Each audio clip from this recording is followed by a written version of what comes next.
But anyway, her kind of opposite number, if you will, is a woman called Elizabeth Van Loo, who is a Richmond aristocrat. So she is very well connected, is from Virginia, but half of her family are from the north, and so she herself has kind of abolitionist leanings.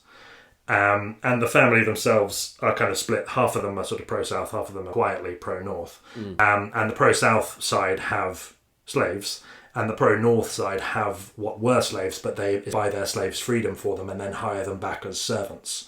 So Elizabeth Van Loo has a servant called Mary Jane, who she educates, teaches her to read and write, treats her incredibly, incredibly well, sends her on all sorts of missions and things, and sends her out into the world. But it's basically decided that because she is very close to President Jefferson Davis, the newly elected president of the Confederacy, she's very close to him, and in particular his wife, Verena Davis, who herself was kind of looked askance at by Southern women as being her kind of northerner.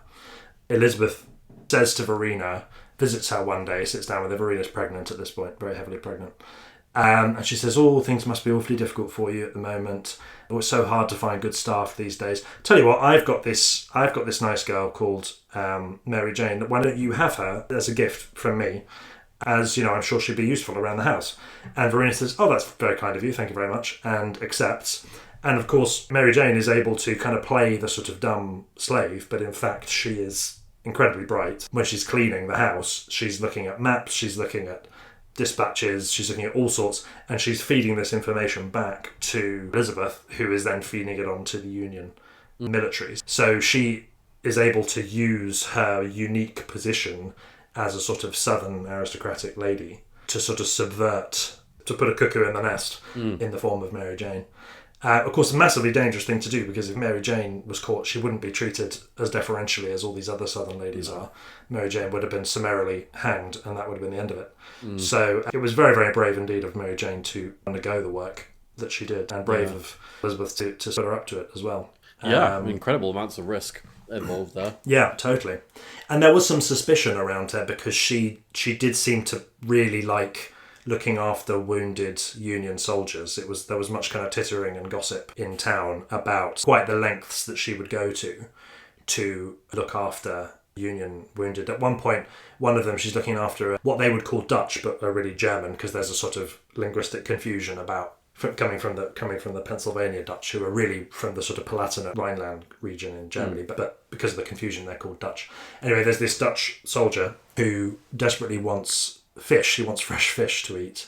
You can imagine, what do you mean fresh fish? We're trying to keep you alive here. We're struggling for even sort of morphine and all this kind of stuff. What do you mean fresh fish? But she actually goes out, hunts down, goes into the river and spears an eel, takes it back and gives it to him, and he's very, very pleased that she's done this for him. Wow. So she would go to extraordinary lengths to help out Union soldiers who were in their hospitals. But of course, this rouses some suspicion. I mean, as it would, to be honest. I mean, you'd probably be like, well, hold on a minute. Why are you treating this guy pretty favourably by going and fishing for him? Yeah, exactly. And you'd be exactly. like, that seems a little suspicious. I'm not sure. Like, I haven't seen her with the other prisoners doing stuff like that. But yeah, who knew she was good at fishing? Southern ladies had all sorts of skills. They were in the manner of, they probably weren't taught maths or science or anything, but they were taught all sorts of domestic skills. I suppose fishing would fall into that. Seems a little too active, but perhaps it was deemed befitting of a lady. Maybe it depended on where you lived, maybe where you grew up and stuff.